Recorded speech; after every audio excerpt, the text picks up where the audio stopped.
Hawaii, weather, lifestyle. So that's going to launch us into today. So welcome everybody to the Thursday Pivot, where we're going to talk about shift, shifting ideas, shifting what we know, and pivoting our business into success. It's very pleased to welcome Jordan Carroll today, who is the remote work coach. The pandemic did not create Jordan Carroll. Jordan Carroll was well created before the pandemic hit. Let's take a moment, Jordan. Tell us what you did so that those in the room don't think that your business cropped up simply because we're in a pandemic situation. Tell us a little bit about your background. Yeah, and thank you so much again for having me, Lori. I started out in corporate at IBM out of school and spent the first 9 months of that in training. And during that training, this was back in, this is going to date me, but back in 2013, I was commuting to an office about an hour and a half each way every day. So I know that grind, I know that frustration. And at some point during our training, there was 3 other people in that training with me that were just out of college. We negotiated our work to be remote 1 day a week. So that's really kind of where my remote work started, was back in 2013 with that negotiation. Fast forward, I didn't realize that that was going to be the essence of my life. Was I could develop a lifestyle that I wanted. I could develop the place that I wanted to live, the relationships that I wanted to have, all because of remote work. I ended up, after that 9-month training period, working full-time remote at that organization, IBM, in a sales role. I worked there for about 4 years, and then I left. I left for a startup. I worked at a small PR firm, fully remotely as well. We went to a co-working space once a week just to see each other, but I was living in Portland, Oregon at the time. And at some point during that stint, I decided to have an existential crisis, to break up with my girlfriend, to move out of my apartment, to quit my job and travel the world. And since then, I've lived and traveled to 15 different countries in the past 3 years, and have found myself here in Mexico. And during that time, I had worked for a startup that was fully distributed and remote called Remote Year.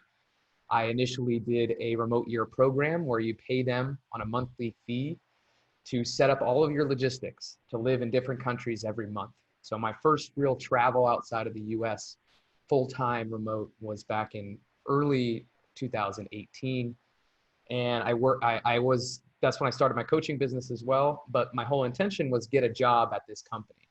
So I became a customer of the company first, got to know the people at the organization, traveled with them for about 4 months through Europe and Africa. And by the time that I was done, multiple people had submitted my resume for me, and I had found myself with a job at the company. Stayed there for about 1.5 years, and it really validated this coaching business for me as well, which I ended up mid last year in 2019, really saying, hey, I'm going to go full in on this, whereas it was kind of a side business before that.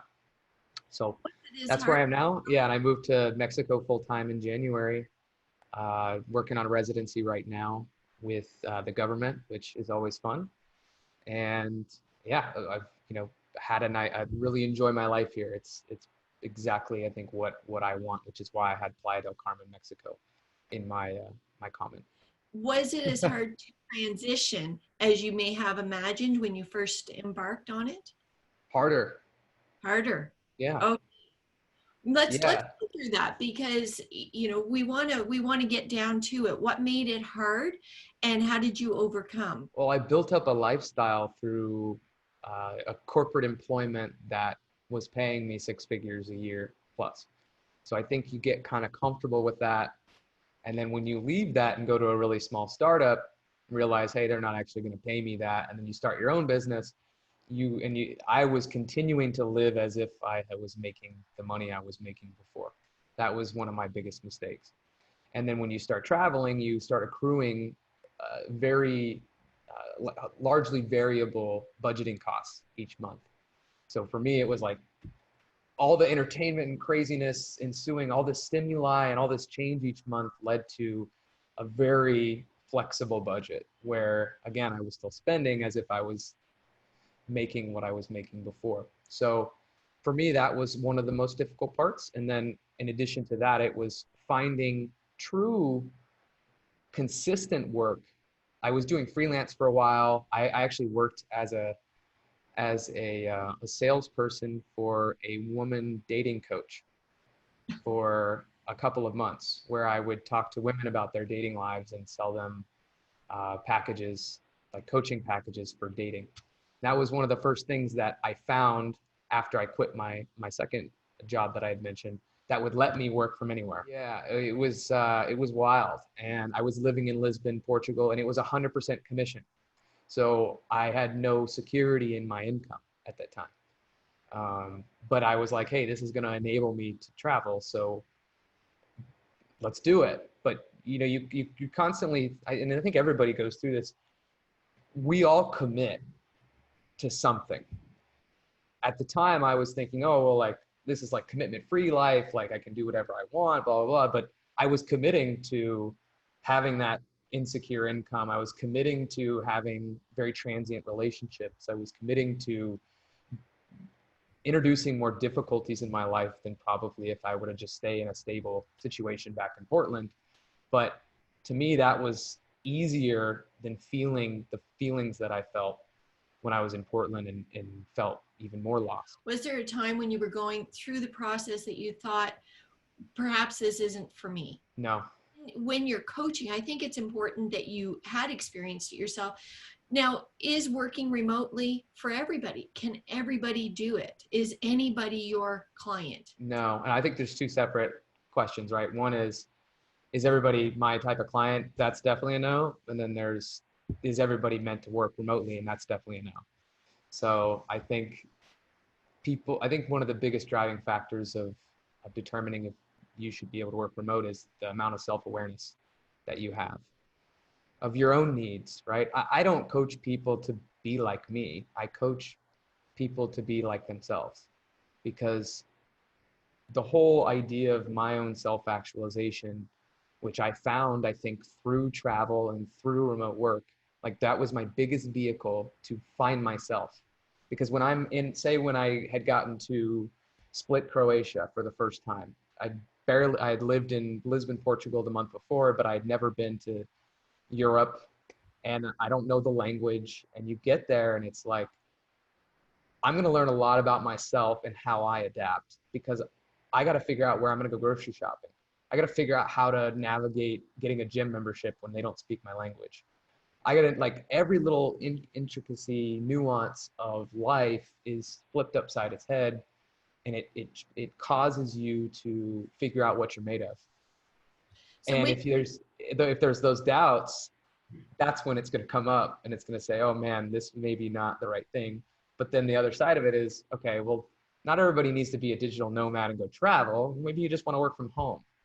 So there's all these different types of use cases or reasons to work remotely. If you need to take care of your dogs or your children, like that is a great excuse to want to work remotely as well. How do you start to weed out that somebody might work remotely, but that's not the right location, or somebody has approached you to work with you, but they're not the right fit? Where does that systems and strategy start for you? Commitment. Everything starts with commitment.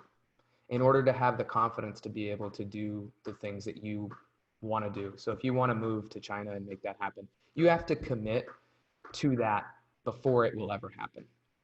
You have to visualize yourself there. You have to, with the uncertainty of it happening or not happening, accept that uncertainty and say, I'm doing it regardless.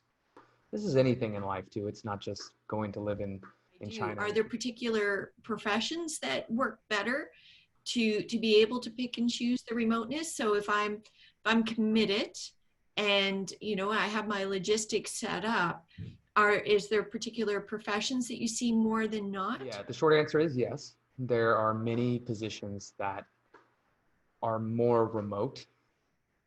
But the beautiful thing, if there is any silver lining to what's happened this year, it's the fact that the acceleration, the shift, get it, of remote has happened and accelerated probably 10 years of what it would have been. And it's just brought us closer and faster to what was already going to happen anyway, where companies are realizing, hey, like we actually need to offer flexible work to people, because the best talent out there is going to find flexible work. That's what their priority is for the most part. And that may mean you still have an office site, or you have a stipend for co-working, or you have something that you offer to give people that social interaction. But giving people options and choice, that's what remote work's really about. So even in the pandemic, this isn't really remote work. Like, this isn't standard. This is like in-home lockdown remote work, which is not like a lot of people, I mean, having to look like Anthony, having to look at those blue walls all day. I don't know if that's good for the psyche. It might turn him blue, right? It might turn him sad. But the idea of the flexibility, the choice of being remote is really at the core of what remote work is. So since 2013, 14, what I've enjoyed the most is, hey, I can go be near someone that I really care about for a week or two, not worry about taking work off. And then during the downtimes of the day when I'm not spending time with that person, I can actually be productive. When you're coaching, and I'm not making the assumption at all that you are involved in the logistics of legalities, but I do know Tara Hamlin's on the line, and she's an employment lawyer.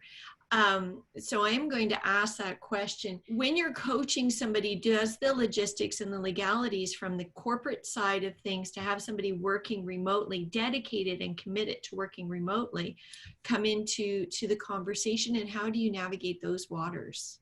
Absolutely, 100%. It all starts with commitment, and what are you committed to, right? And making sure that your mindset is adapted to have the belief system that it can actually happen.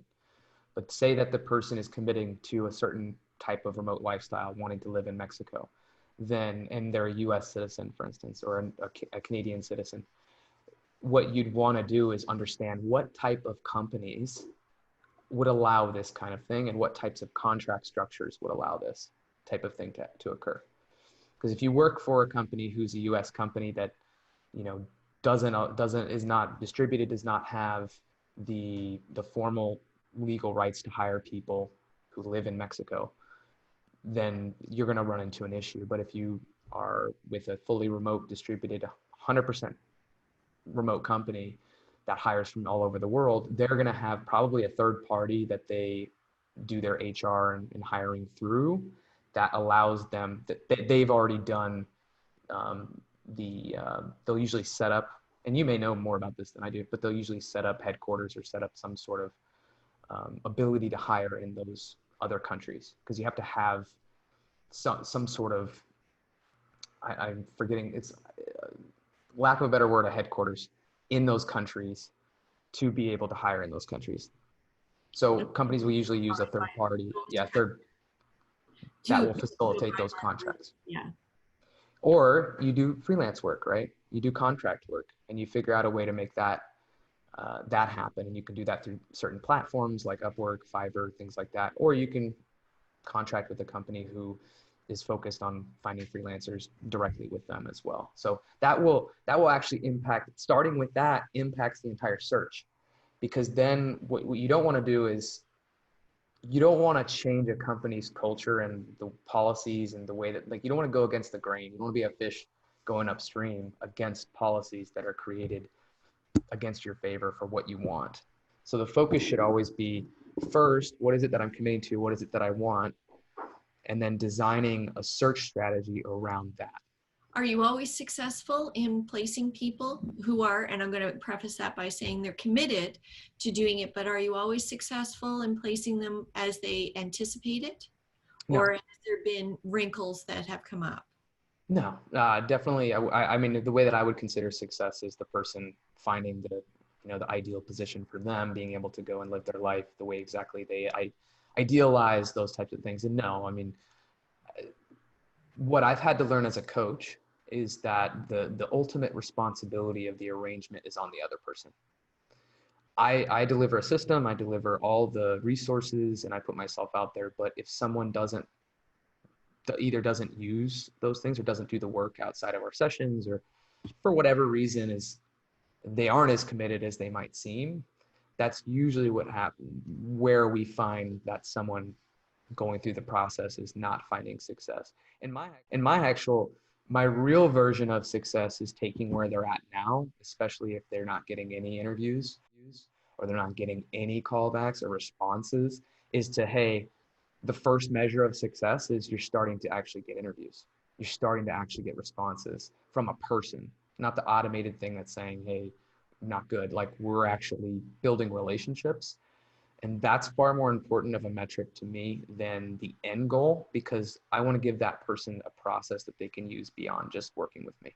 With all of your social media presence, and you've been featured in magazines and news articles, you have a very unique and niche coaching methodology. You must have the phone or the internet ringing off the proverbial line, for lack of better words, during these last months of the pandemic, and people making their minds up that this is what they're going to stay committed to. What's your most interesting case of, if you take us from start to finish, of somebody who came to you and where what success looked like to them? Yeah, a really recent one actually. She actually just left me a testimonial on LinkedIn. So her name was Kelly, and from all intents and purposes, she's let me know that I can share her story. So we were in a situation where she's an account executive. She's worked for over a decade in advertising sales, in account executive for radio. Very niche, right? And something where doesn't apply to many other situations where she was trying to go. She was trying to go into software. So that could be very difficult, right? Going from radio sales, selling spots on radio, to software. So what we had done, we actually never applied for a job. We applied for 0 jobs. We identified a company, which may or may not be the video platform that we're using right now, who she wanted to work for. And we identified two different individuals. One that I knew, that I worked with at Remote Year. One that she knew as a second connection. So she knew a person who knew a person. We set up the informational interviews with those 2 people, with my contact and her contact of a contact. She had really good discussions with them first. And we were actually planning on applying to a very specific job that was open for a senior account executive role. It got taken down. So she's obviously devastated. She's like, oh, no. I was like, hold on.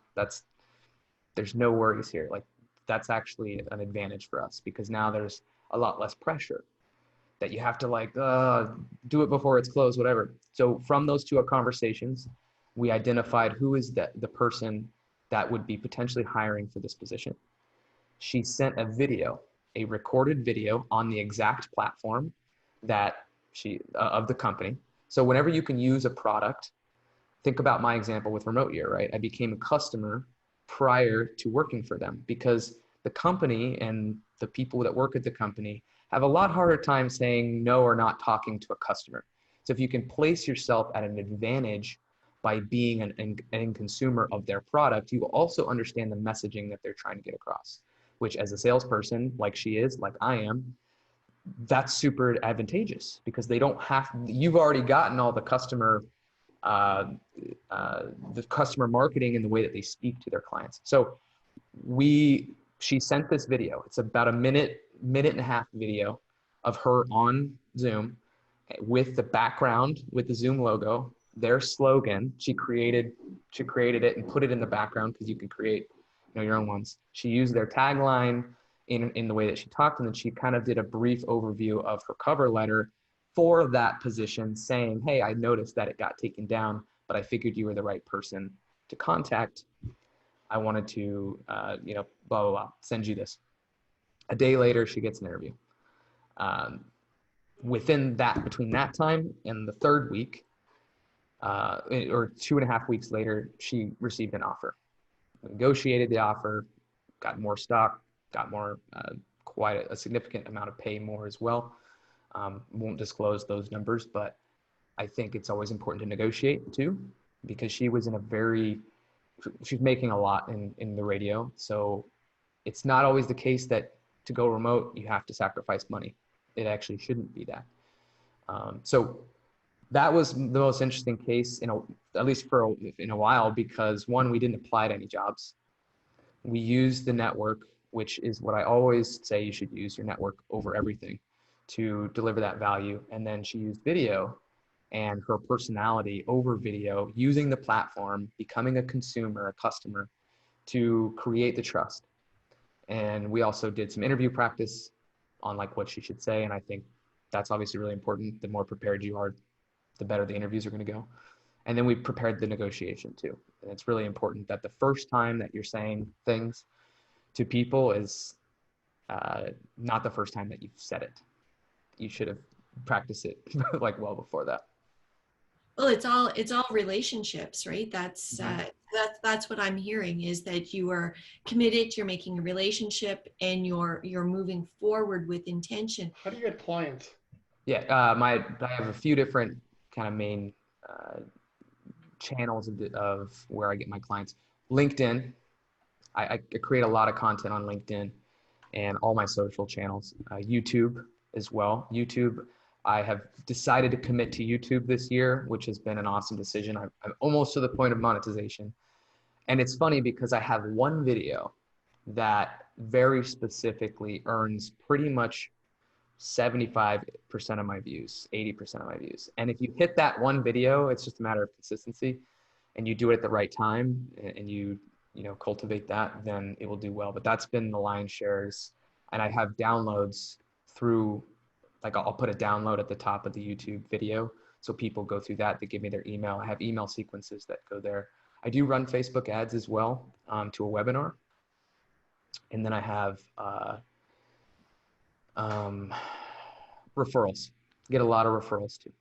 Do you do any kind of virtual networking? Yeah. Even before all this, being part of the remote year group is huge. There's 2,000 plus people worldwide in that group. I also spoke at the Nomad Cruise, which was also an event that caters to this type of audience, and they have an online group as well. So speaking there and then being a part of that community, I did the Nomad Summit here in Cancun last year as well. And prior to all this stuff happening, it was mostly in-person events that have online communities as well that I was focused on. And then I have my own community, which I think is really important, is creating your own place. If you're a business owner or you're creating your own place for people to get together, Lori, much like you do with this, right? Creating something that for you is probably quite a bit of work, but it's also fulfilling. You get to shine the light on someone else, and you get to bring people together who I'm sure people within this ecosystem are meeting each other, and that's super valuable. So I try to create those. I have an accountability group here in Playa. I have an online Facebook group that's about 1,000 people. I have an email list. So having those channels where you are seen as the thought leader, you're seen as the person bringing the value, connecting the people, super important, especially if it's a new feature on a platform. I did that with LinkedIn very early on with video, when they introduced video in August of 2018. And that was a big part of my initial success. I liked LinkedIn. I've been a user for a number of years, but your Forbes article talks a lot about utilizing LinkedIn to have those placements, to find your community where you want to work. I still, after all these years of using LinkedIn, sometimes it just feels like a merry-go-round. What's your one secret to LinkedIn? Like, if you've got to pick one that all of us in this room should be doing. I call it 5 by 5 by 5. Every day, segment 20 minutes to leave 5 thoughtful comments. And you should be finding that content either through people that are targets of yours. So for clients, for instance, let's use an example with clients. An example of thoughtful comments for clients would be people that are working at the companies that they want to work at. So people that would be on their team, people that are hiring managers, people that are ancillary, the company page as well, that counts.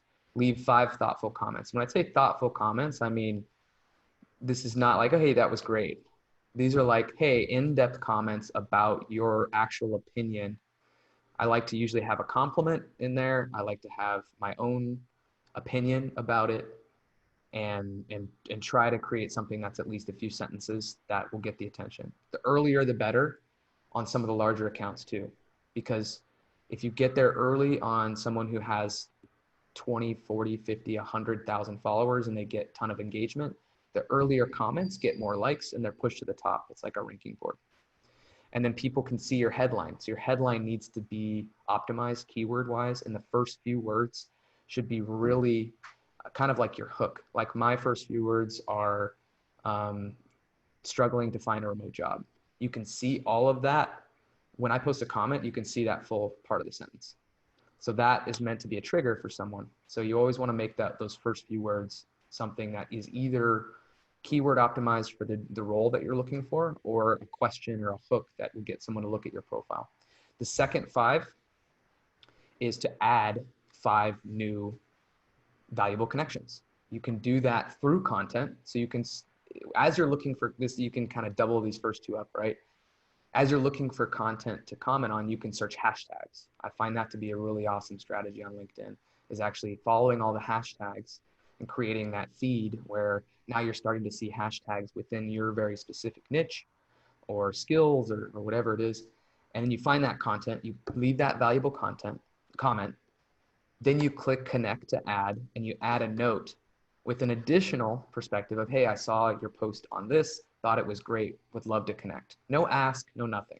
It's the start of a conversation. If you want, you can add an additional question that's specific to their profile. Say you see something cool about their profile, add that question in there, an open-ended question that kind of allows them to start a conversation. The last 5 is actually quite unintuitive for most people. It's unfollow 5 people.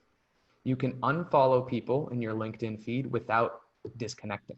So you'll still have the same number of connections, but you won't see them in your feed.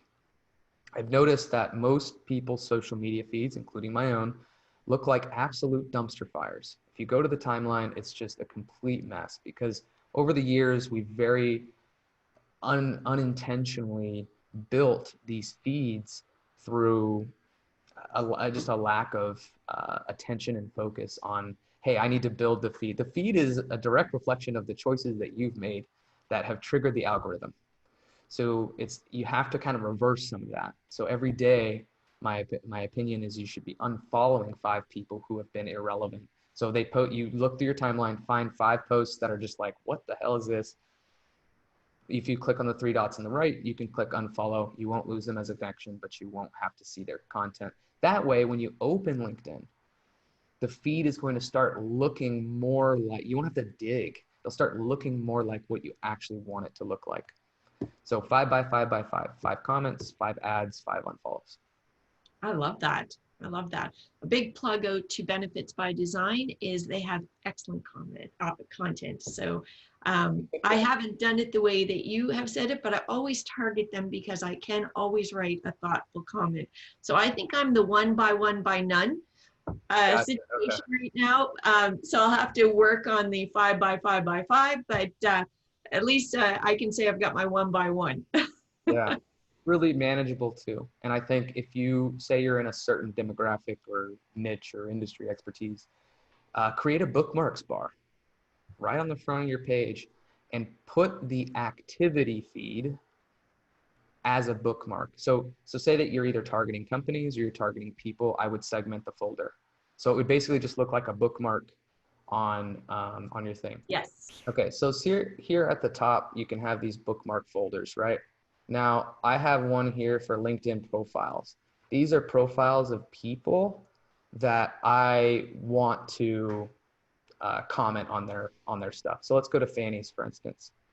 This is going to take me directly to her posts as well. So not her profile, her actual posts here, which if you want to go backwards here, this is her profile. Then what you would do is go to activity, see all, and then posts. LinkedIn is not as intuitive as any of us would want it to be. But what I do is I would bookmark this page in here so that the people that I do want to keep up with, they're just 1 click away when I'm doing that engagement.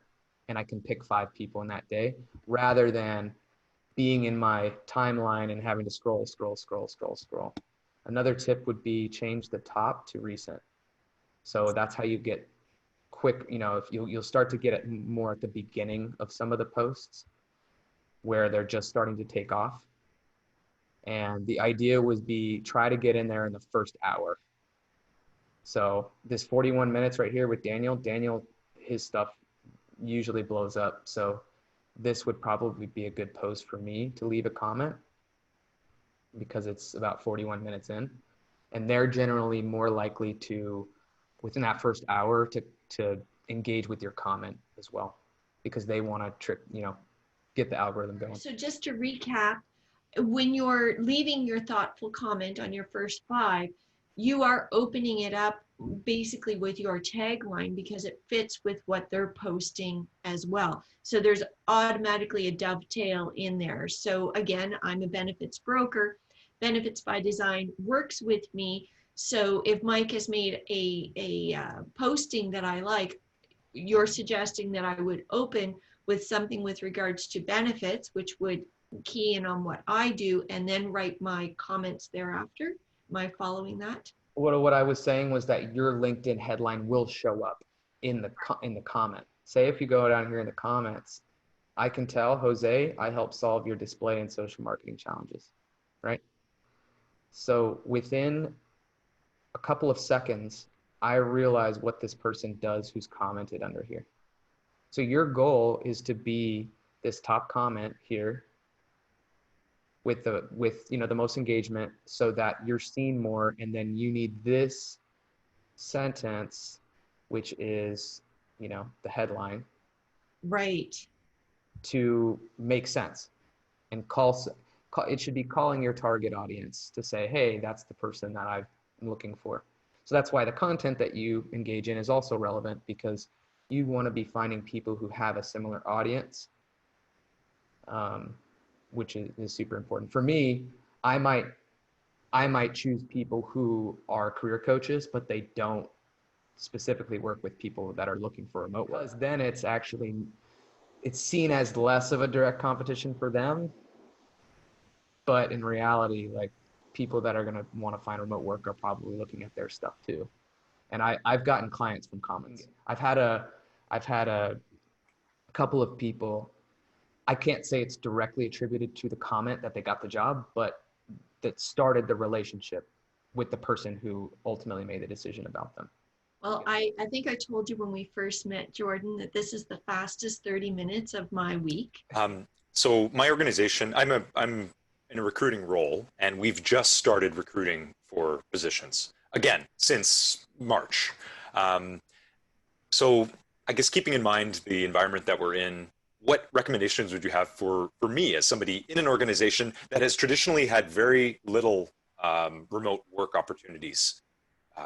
What should I be keying into when candidates talk about that? Like, I understand people are going to be looking for that flexibility more as we go forward, but, and myself included, I'm enjoying the blue room, but right. Yeah. What's your particular concern at the outset? Okay, actually, well, part of it is the organization.